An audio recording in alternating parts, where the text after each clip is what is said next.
रामायण कथा। माता सीता का गर्भ और लव कुश का जन्म जाने इस हिंदी स्टोरी में। लंका विजय के बाद अयोध्या में श्री राम का राज तिलक हुआ। समस्त प्रजा राम राज्य की स्थापना से प्रसन्न थी। नगर में चारों ओर उल्लास था, परंतु समय के साथ कुछ प्रजन आपस में चर्चा करने लगे। वे कहते, रानी सीता रावण की कैद में रही थी। भले इन्होंने अग्नि परीक्षा देकर अपनी पवित्रता सिद्ध कर दी हो, पर क्या यह पर्याप्त है? एक राजा की रानी पर जरा भी कलंक नहीं होना चाहिए। यह चर्चा धीरे धीरे अयोध्या की गलियों से होती हुई राजमहल तक पहुंची। जब यह बातें स्वयं श्री राम के कानों में पड़ी तो वे गहरे द्वंद में पड़ गई। राम जानते थे कि सीता पूरी तरह पवित्र है। वे यह भी जानते थे कि अग्नि परीक्षा के स्वयं अग्निदेव ने उन्हें साक्षात प्रमाणित किया था, किंतु राजा का धर्म प्रजा की शंका से ऊपर नहीं होता। राम ने सोचा, मैं व्यक्तिगत रूप से सीता को निष्कलंक मानता हूँ, परंतु यदि प्रजा को उन पर संदेह है तो मुझे मर्यादा और धर्म की रक्षा करनी होगी। एक राजा का पहला कर्तव्य है उसकी प्रजा का विश्वास अटल बना रहे। यही विचार कर श्री राम ने हृदय पर पत्थर रखकर एक कठोर निर्णय लिया। उन्होंने लक्ष्मण को आदेश दिया कि सीता को वन में ले जाकर महर्षि वाल्मीकि के आश्रम में छोड़ आए। लक्ष्मण अत्यंत व्यथित हुए। उनके लिए यह कार्य किसी दंड से कम नहीं था, परंतु भाई और राजा के आदेश को वे कैसे टालते। एक दिन उन्होंने सीता को रथ में बिठाया और वन की ओर निकल पड़े। सीता सोच रही थी कि शायद प्रभु उन्हें किसी तीर्थ या आश्रम दर्शन के लिए भेज रहे हैं, परंतु जैसे जैसे रथ वन की गहराइयों में उतरता गया, उनके मन में आशंका बढ़ती गई। अंततः जब लक्ष्मण ने कांपते स्वर में सब कुछ बता दिया तो सीता का हृदय छलनी हो गया। उन्होंने आंसुओं के साथ कहा, यह मेरे राम की मर्यादा है।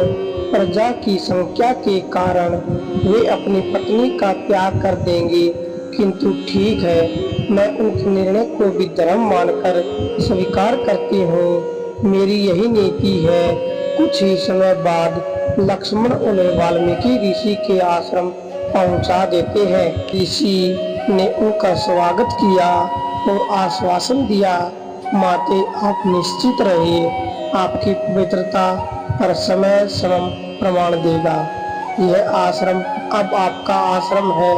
माता सीता ने आश्रम में तपस्वी जीवन अपना लिया।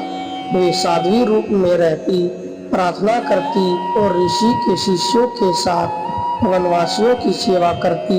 समय बीतता गया। कुछ ही महीनों बाद सीता के गर्भवती होने का समाचार पूरे आश्रम में फैल गया।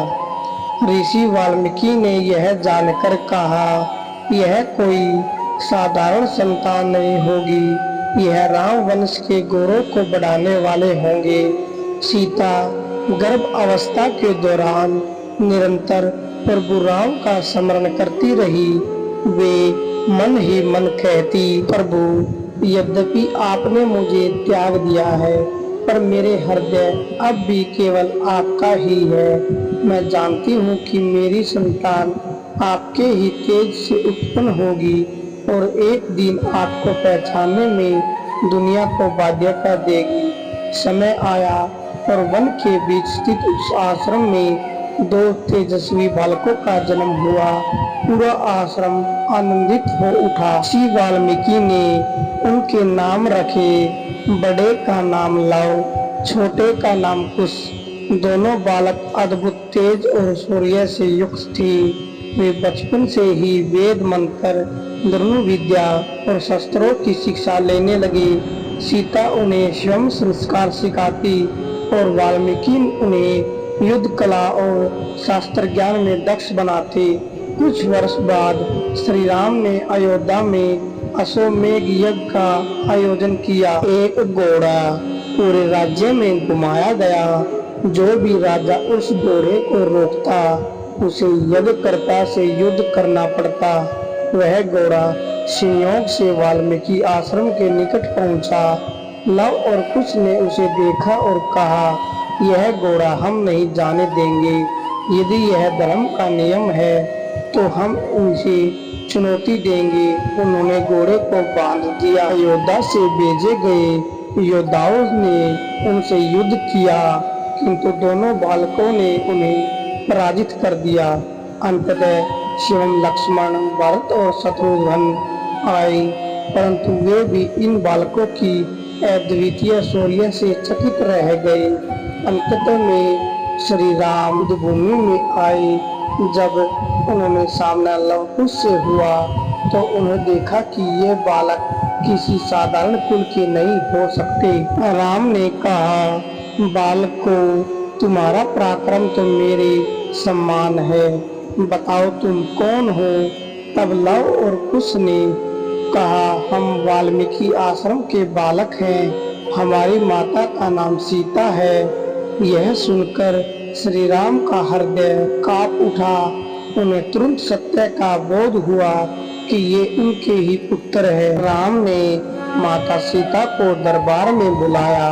प्रजा के सामने उन्होंने अपनी पवित्रता सिद्ध करने को कहा। सीता ने शांत स्वर में कहा, मैं जन्म जन्मांतर से पवित्र रही हूँ। मैंने सदा केवल राम को ही पति रूप में स्वीकार किया है। यदि यह सत्य है तो है। धरती माता, मुझे अपनी गोद में समा लो।